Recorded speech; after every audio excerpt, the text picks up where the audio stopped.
दोस्तों, स्वागत है आपका एक और नई कहानी में। मेरा नाम समीर है और मेरी उम्र 22 साल है। चाचा जी की शादी के 6 महीने बाद मैं गांव आया था। मेरे पिता की नौकरी शहर में थी, इसलिए हमारा पूरा परिवार शहर में रहता था। हाल ही में मैंने अपनी प्रतियोगी परीक्षाएं खत्म की थी और थोड़ा फ्री हो गया था। कुछ दिनों के लिए मैंने गांव जाने का फैसला किया। नई चाची के साथ मैंने ज़्यादा समय नहीं बिताया था। हमारे गांव में छोटे चाचा और दादाजी रहते थे। अब उनकी देखभाल के लिए छोटी चाची आई थी।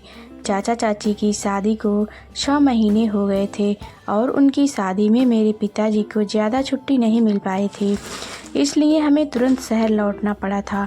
गांव पहुंचते ही मैंने अपना बैग रखा, तभी चाची मेरे सामने पानी का गिलास लेकर आई। उस समय मैं चाची को ठीक से देख नहीं पाया क्योंकि उसने मुझे पानी देकर तुरंत वहां से चली गई। चाची अपने पल्लू को ठीक करते हुए घर में घूम रही थी। मेरी चाची बहुत नाजुक थी और वह मुझसे बात करने के लिए तैयार नहीं थी। गांव पहुंचने के दूसरे दिन मैंने अपने दोस्तों के साथ कुएं में तैरने का सोचा। शहर में ऐसी चीज़ें करने का मौका नहीं मिलता था, इसलिए मैं गांव में लगातार 2-3 दिन तैरने जा रहा था। तैरने के बाद मैं अपने दोस्तों के साथ उनके खेतों में फार्म हाउस जाता था। वहाँ की प्राकृतिक चीज़ें मुझे बहुत पसंद आती थी। लगातार 3-4 दिनों तक मैंने कुएं में काफ़ी मस्ती की, लेकिन 4 दिन बाद मेरी मस्ती वहीं थम गई क्योंकि राहुल को अपनी बहन के घर जाना था। उसने अपने फार्म हाउस की चाबी मुझे दे दी थी। जब चाहूँगा तब वहाँ जा सकता था, लेकिन राहुल के ना होने के कारण मैं फार्म हाउस नहीं गया।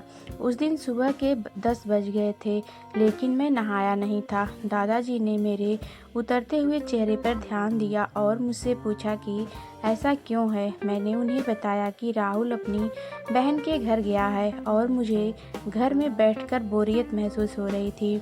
मैंने आज कुएं में नहीं जाने का मन बना लिया था। तब दादाजी ने कहा, इतना नाराज होने की ज़रूरत नहीं है। मुझे पता है कि तुम्हें आज नहाने का मन नहीं है, लेकिन चिंता नहीं करो, आज तुम्हारी चाची तुम्हें नहला देंगी। दादाजी की बात सुनकर चाची मेरे पास आश्चर्य से देखने लगी। वह बहुत शर्मा रही थी, लेकिन दादाजी की बात वह टाल नहीं सकती थी। मैं बाथरूम में जाकर बैठने लगा और चाची की प्रतीक्षा करने लगा। जब चाची का हाथ मेरे शरीर पर फिरने लगा तो मैं धीरे धीरे होश खोने लगा। उस समय मुझे एहसास हुआ कि पिछले कुछ दिनों से राहुल के साथ घूमने के बजाय मैंने अपनी चाची पर ध्यान क्यों नहीं दिया। मैंने उससे बात करने की कोशिश क्यों नहीं की। अगर मैंने पिछले 3-4 दिनों में उससे बातचीत शुरू की होती तो शायद अब तक वह मेरे साथ थोड़ी फ्री हो जाती, लेकिन चाची ने कभी मेरी नज़रों में नज़र नहीं डाली। शायद वह थोड़ी ज़्यादा ही शर्माई हुई थी। थोड़ी मस्ती करने के लिए मैंने उसके गाल पर सौंफ लगाया, लेकिन चाची ने इस पर कुछ नहीं कहा। जब चाची मुझे नहला रही थी तो उसके सिर पर रखा पल्लू बार बार सरक रहा था और वह इसे ठीक करने में लगी हुई थी। अचानक चाची ने अपनी साड़ी के पल्लू को जोर से खींचा, जिससे मुझे उसे पहली बार ठीक से देखने का मौका मिला। चाची सच में बहुत खूबसूरत थी। उसने तुरंत अपने सर पर पल्लू ले लिया और मुझसे बोली, समीर, मैंने तुम्हें साबुन लगा दिया है, अब तुम अपने ऊपर पानी डालो। ऐसा कहकर वह तुरंत कमरे से बाहर चली गई।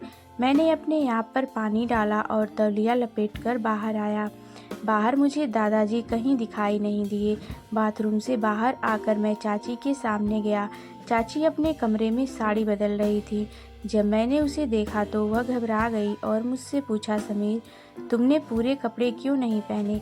मैंने कहा, अब तुमने मुझे नहलाया है तो मुझे बाल भी तुम ही पूछ कर दो। तुम्हारे हाथों का स्पर्श मुझे बहुत पसंद है। अब मैं रोज़ तुमसे नहाने आऊँगा। मेरे इस मजाक पर चाची ने जोर से नहीं कहा। मैंने उसे चुप करने की कोशिश की कि मैं तो मजाक कर रहा हूँ। मुझे अपनी प्यारी चाची के साथ मजाक करने का तो हक है। मेरी इस बात पर चाची हंस पड़ी। उसे हंसने के लिए मैंने उसे पहली बार देखा था।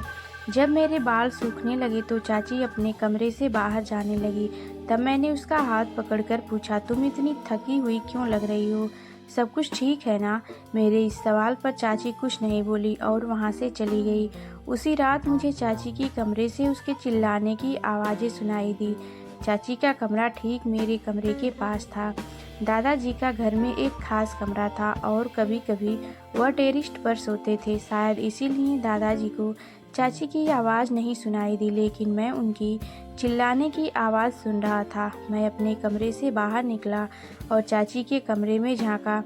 मुझे समझ में आ गया कि चाची ने चाचा को समय नहीं दिया, जिससे चाचा नाराज़ हो गए थे। मुझे उनकी व्यक्तिगत बातों को सुनना नहीं चाहिए था, लेकिन ऐसा लग रहा था कि मैं उनकी स्थिति को समझ रहा हूँ। अगले दिन रात को फिर से चाची की अजीब आवाज़ें सुनाई दी और मेरी जिज्ञासा बढ़ने लगी। मैंने धीरे-धीरे बाहर निकलकर चाची के कमरे में झांका। जब मैं चाची जी के कमरे की ओर बढ़ने लगा, अचानक मुझे दादाजी की आवाज़ सुनाई दी। दादाजी अचानक टेरेस से नीचे आ रहे थे। शायद उनका आवाज़ चाची के कानों में भी गया, इसलिए चाची की आवाज़ तुरंत बंद हो गई। दादाजी 60 साल के थे, लेकिन उनकी उम्र के हिसाब से वे बूढ़े नहीं लग रहे थे। दादाजी की आवाज़ सुनकर मैं तुरंत नीचे सिर झुकाकर अपने कमरे में भाग गया। अगले दिन सुबह नाश्ता करते समय भी चाचा और चाची की नज़रें मुझे कुछ अलग लग रही थी। दोनों एक दूसरे को ऐसे देख रहे थे जैसे उनमें शायद फिर से कुछ ठीक नहीं चल रहा है। चाचा रोज़ की तरह नाश्ता करके अपना टिफ़िन लेकर दुकान पर चला गया। रात में चाची की अजीब आवाज़ें बार-बार मेरे कानों में गूंज रही थी और जब मैंने चाची को देखा तो मुझे बहुत शर्मिंदगी महसूस हुई। नाश्ता ख़त्म करने के बाद मैं अपने कमरे में गया और मोबाइल देखते-देखते मुझे नींद आने लगी। जब मैं नींद से उठा तो बाहर आकर मुझे दादाजी और चाची कहीं नहीं मिले। मैंने चाची का कमरा खोला, लेकिन दादाजी का कमरा बंद था। मैं किचन से पानी पीकर बाहर आया, तभी मैंने देखा कि चाची दादाजी के कमरे से बाहर आ रही थी। वह बहुत थकी हुई लग रही थी और बार-बार अपने हाथों को रगड़ रही थी। उसके चेहरे पर भी ऐसा लग रहा था जैसे उसके हाथ-पैर दुख रहे हैं। मुझे देखकर चाची बोली, "समीर बैठो, मैं तुम्हारे लिए खाना लाती हूँ।" चाची मेरी आंखों में सीधे देख नहीं रही थी। मैं सोचने लगा, चाची दादाजी के कमरे में ऐसा क्या कर रही थी कि वह इतनी थकी हुई लग रही थी। चाची घर में हमेशा थकी हुई क्यों दिखती थी? क्या कोई ऐसा काम है जो इतना मेहनत भरा हो? मुझे यह भी समझ में आ रहा था कि चाचा और चाची के बीच ज़रूर कुछ ठीक नहीं चल रहा है। कभी-कभी मुझे ऐसा लगता था कि चाची चाचा को वह समय नहीं दे रही हैं जिसकी उसे ज़रूरत है, और शायद इसी वजह से चाचा चिड़चिड़ा हो रहे थे। जब चाचा दोपहर में जल्दी दुकान बंद करके घर आया था तो उसे शहर में कुछ सामान लेने जाना था। उसने कहा था कि वह अगले दिन रात तक वापस आएगा, लेकिन शहर पहुंचते ही उसे पता चला कि वह जो सामान लेने गया था उसके लिए उसे 2 दिन और रुकना पड़ेगा। इसलिए चाची जी का 1 दिन का शहर में ठहरना 2 दिन का हो गया। चाचा जी की अनुपस्थिति में दादाजी अपने कमरे में सोने लगते थे और जब चाचा घर पर नहीं होते तो चाची अक्सर दादाजी के कमरे में जाती थी। मैंने देखा कि जब वह बाहर आती थी तो वह बहुत थकी हुई लगती थी। मैंने पिछले 2 दिनों में सब चीज़ों पर ध्यान दिया तो मुझे यह सब बातें साफ-साफ समझ में आने लगी। एक रात मुझे अचानक एक झटका लगा और मैं नींद से जाग गया। पानी पीने के लिए जब मैं किचन में जाने लगा तब मैंने देखा कि चाची दादाजी के कमरे से बाहर आ रही थी। उस समय वह बहुत थकी हुई लग रही थी। दादाजी के कमरे से निकलते समय चाची मुझे टेढ़े पाँव से आते हुए दिखी। उसका संतुलन बिगड़ने लगा और उससे पहले ही मैंने उसका हाथ थाम लिया। मुझे देखते ही चाची घबरा गई। मैंने उसे उसके कमरे तक पहुंचाया और कहा, "चाची, तुम दादाजी के कमरे में इतने समय क्या करती थी?" उसने कुछ नहीं कहा और बस बोली, "मुझे बहुत नींद आ रही है।" कहकर वह कंबल ओढ़कर सो गई। चाची का आधी रात को दादाजी के कमरे से बाहर आना, उसका थका हुआ चेहरा, यह सब कुछ अजीब लग रहा था। वह मुझसे कुछ बताने के लिए तैयार नहीं थी। अगले दिन सुबह से ही मैं उसे वही सवाल पूछने की सोच रहा था। दोपहर करीब 12 बजे दादाजी बाजार से सब्जियां खरीदने गए थे। उस समय चाची रसोई में खाना बनाने की तैयारी कर रही थी। मैं एक मौका देखकर किचन में गया और उसे सवाल किया, "इतनी रात तुम दादाजी के कमरे में क्या कर रही थी?" उसने जवाब दिया, तुम्हारे दादाजी को खांसी हो रही थी, इसलिए मैं उन्हें पानी देने गई थी, लेकिन मुझे पता था कि चाची झूठ बोल रही थी। पानी देने के लिए तो 10 मिनट भी काफ़ी होते हैं, लेकिन वह तो 3 से 4 घंटे दादाजी के कमरे में थी। मैंने सीधा उससे कहा, इस घर में सच में क्या चल रहा है वह मुझे बताओ। यहाँ आकर रोज़ रात तुम्हारे और चाचा में झगड़े की आवाज़ें मेरे कानों में पड़ती है। तुम मुझसे असलियत छिपाकर क्यों रख रही हो? मैंने काफ़ी गुस्से में उससे पूछा कि क्या उसे चाचा पसंद नहीं है, या क्या उसके मन में चाचा के लिए कोई भावनाएं हैं। तब चाची ने कहा, तुझे जो समझना है समझ ले, कुछ बातें तो तुम समझ चुके हो। और सुन, तुम्हारा चाचा मुझे खुश नहीं रख सकता, इसीलिए मैं अपने ससुर की सेवा करती हूँ। उसका यह कहना मेरा दिल तोड़ने वाला था और कहकर वह वहाँ से चली गई। मुझे समझ में नहीं आ रहा था कि एक अच्छा पति छोड़कर चाची दादाजी का पीछा क्यों कर रही थी। एक और दिन बीत गया और उस रात चाची मेरे सामने दादाजी के कमरे में गई। वह मुझसे कुछ भी कहने को तैयार नहीं थी। अगले दिन दादाजी के एक दोस्त का घर पर आना हुआ। वे दादाजी को ग्राम पंचायत में ले गए। मुझे पता था कि दादाजी को वहाँ काफ़ी समय लगेगा और उनकी जल्दी लौटने की संभावना बहुत कम थी। इसीलिए मैंने चाची को कुछ बहाने से घर से बाहर निकालने का सोचा। जब हम घर से निकले तो मैंने उसे कहा कि हमें बाजार जाना है, लेकिन वास्तव में मैं उसे अपने दोस्त के फार्म हाउस ले गया। फार्म हाउस पहुंचने पर मेरी नज़र चाची पर गई।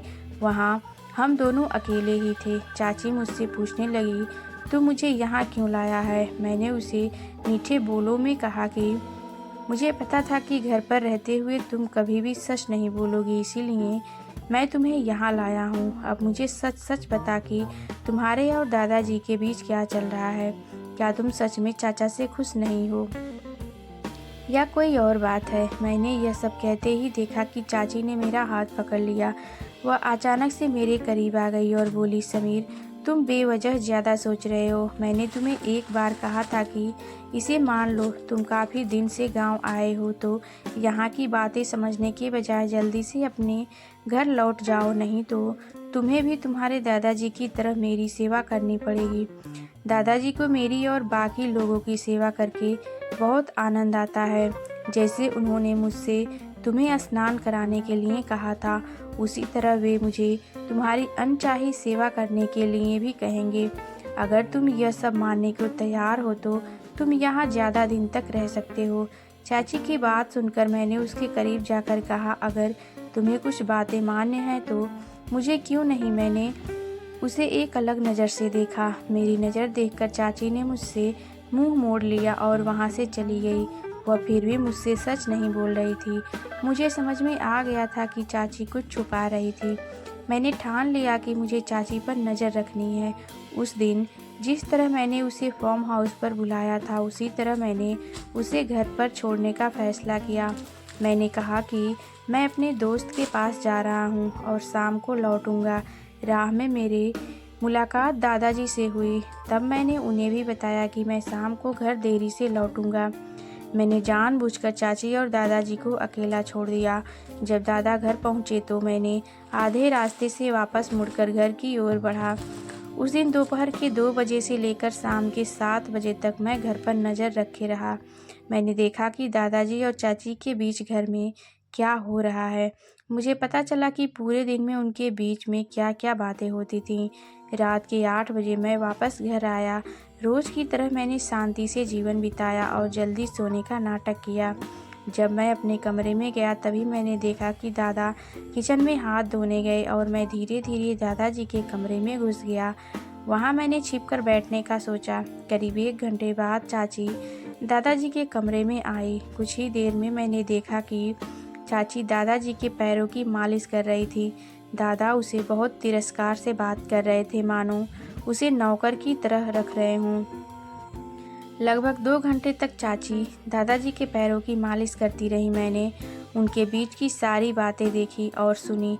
अगले दिन सुबह जब चाचा घर आए तो मैंने सभी के सामने चाची से कहा, चाचा, अब तुम और चाची हमारे साथ शहर में शिफ्ट हो जाओ। पापा ने तुम्हारे लिए एक अच्छी नौकरी भी ढूंढ रखी है। दादाजी तो बिल्कुल चौंक गए, क्योंकि उन्होंने चाचा जी के शहर में शिफ्ट होने के प्रस्ताव को सुनकर तुरंत नकार दिया। दादाजी ने कहा, राजेश, तुम और रवीना कहीं नहीं जा रहे हो। अगर तुम दोनों चले गए तो मैं यहाँ अकेला कैसे रहूँगा। तब मैंने कहा, दादाजी, चाचा चाची यहाँ होते हुए भी आपको कितनी कदर है। आप तो उसे एक नौकरानी की तरह ट्रीट करते हैं। कल मैंने पूरा दिन तुम दोनों पर नज़र रखी।